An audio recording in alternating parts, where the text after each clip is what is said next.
So you want to track your S550 Mustang or your Mustang in general, or you can use this for any typical car. The main reason I'm making this video is just for some people who are, new, want to get into it, and they haven't done anything before, and they just kind of want to know like where they should start. And I see a lot of videos of people getting into Trek Days, and they're going about it the wrong way. And they're concentrating too much on the wrong things. So that's why I'm making this video. It's just to help people out, hopefully, to go on a track day with a little bit more confidence and knowing everything's fine. Number one thing, that is pretty much with these cars, they're pretty well built, good from the factory. The only thing you need to really change is your brake pads. That's number one. Brake pads, if you can only do one thing, and it's a fairly cheap thing, and that is just to change out your brake pads. Your brakes are number one. They're the one thing you're gonna have the most problems with, and they're the first thing you should change out. Rear brake pads, do not touch. The factory stock ones are just fine. And to be honest with you, 70 to 80 to 90% of your braking is on the front end, not the back end. So an aggressive pad on the front end is ideal. Leave the back end alone. You can just run your stock pads that come with the car or whatever. They're not gonna, it's fine. You don't really care about them. The front pads you do want to change out. And you want to change those out from your street pads to, now if you're on a budget, you don't have a lot of money, change them out to a street track pad. Because if you want to track your car but you drive it mainly in the street, just a good street track pad. And I found the best pad for the S550 right here, Hawk Street track pad. I don't run these anymore, kind of moved on, but I ran them a bunch before, and they're a good pad. They're about $180 a set for the fronts, and they'll do you good. Brake fluid, these come stock with .4, which is a good brake fluid.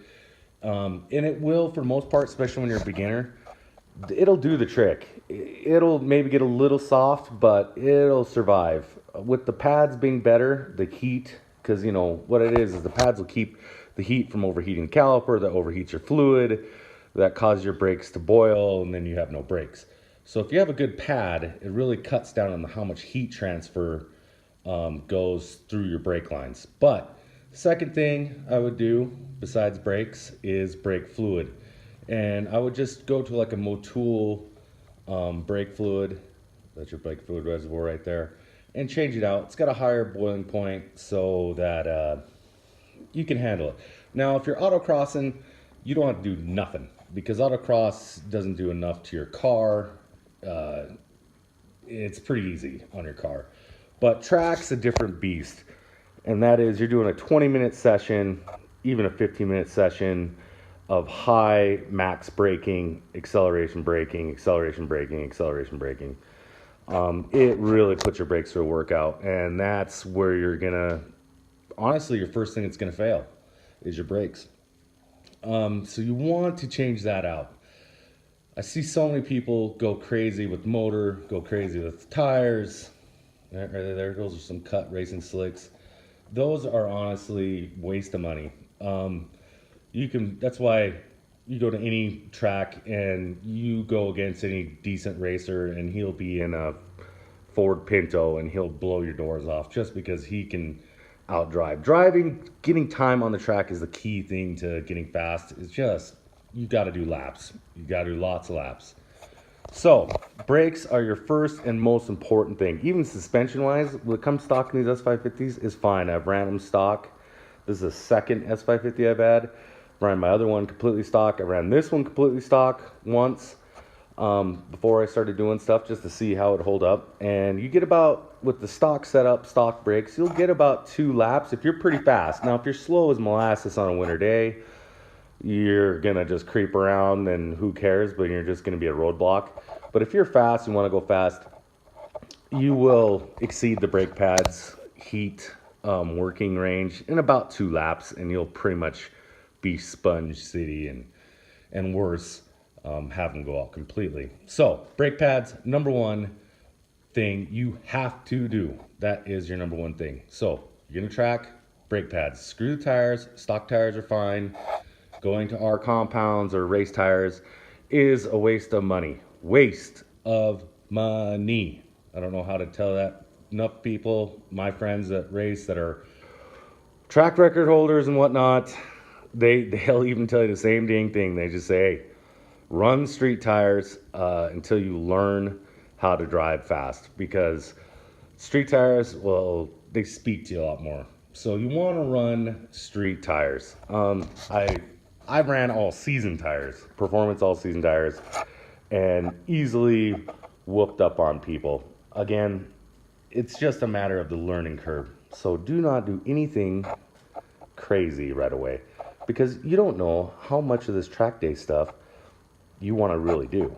So until you are committed to this is something I want to do, the thing is to start slow. Don't jump in the deep end. One good thing about these S550, we'll keep on brakes. This will be the brake episode. If you see these brakes are actually a Brembo brake. They come stock in the GTs. There's the option on the Performance EcoBoost. They're a Brembo brake.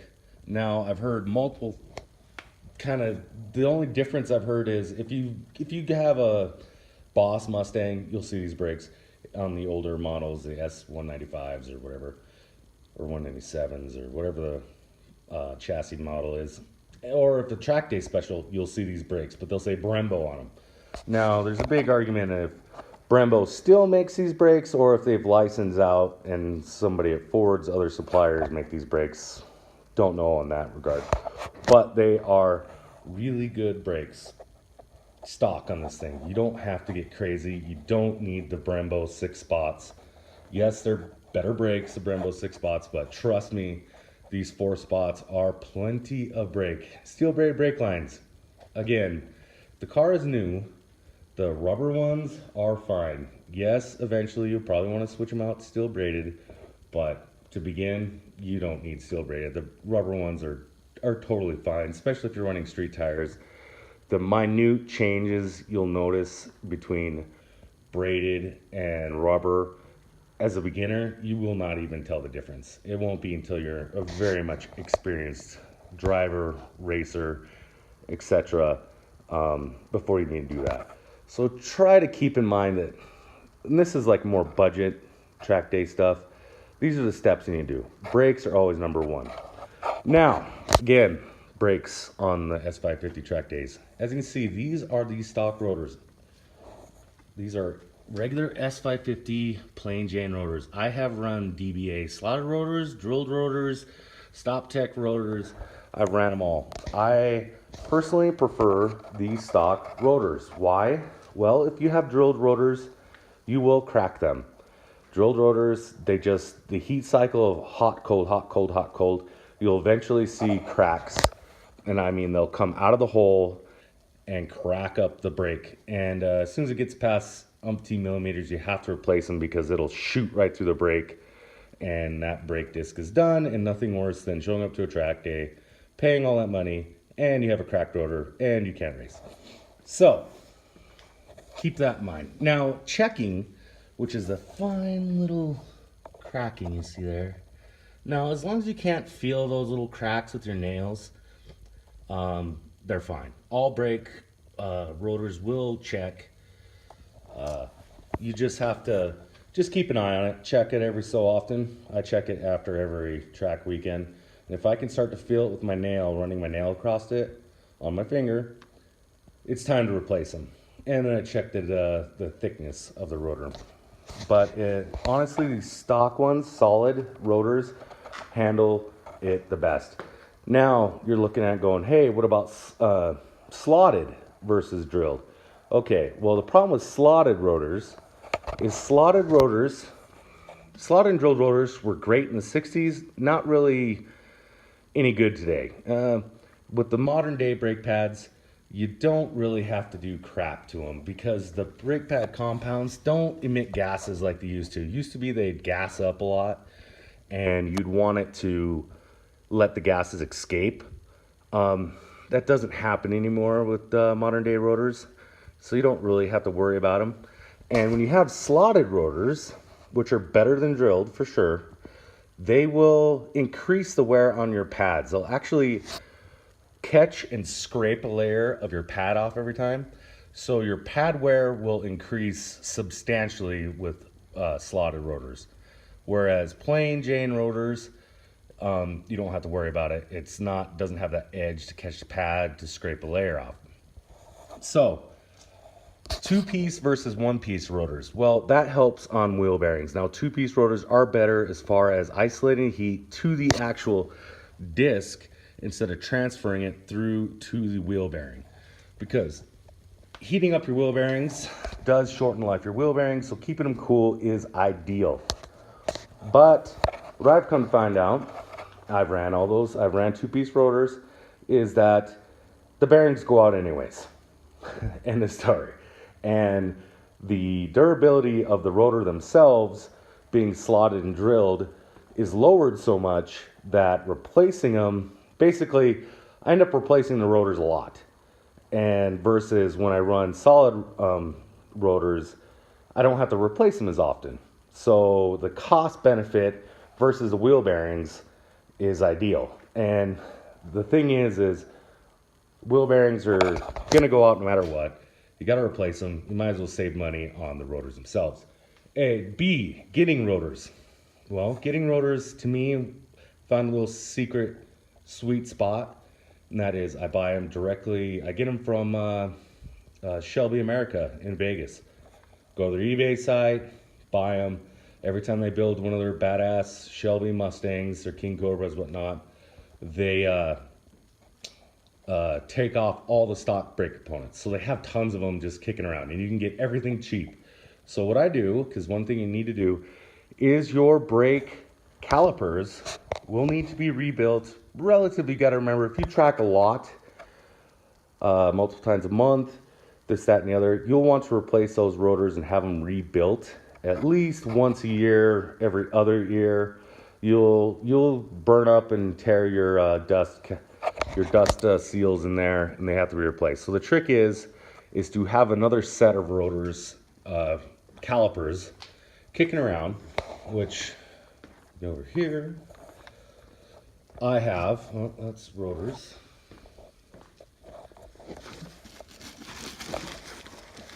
See, these are brand new calipers. These are front calipers, and I have another set below of rear calipers. And what I do is I just switch them out. So I switch out the one calipers, put them on because they're ready to go. Take the old calipers, then throughout the year, whenever I have time, I can go bring them in, have them rebuilt, and then put it back on the box, have them sitting around ready to go for the next time I want to go to the track, so I don't have any downtime. And yeah, so if you're doing a lot of track day use, get another set of calipers, and always have a set of rotors kicking around ready to go. As I said, Shelby America, I got all the calipers for the car and all the set of rotors for like, God, $300, and they threw in some half shafts, rear half shaft axles. I think it was like $350. So that's brakes, which is number one, first thing you should worry about. And honestly, first year you're tracking car, that should be your only thing you worry about.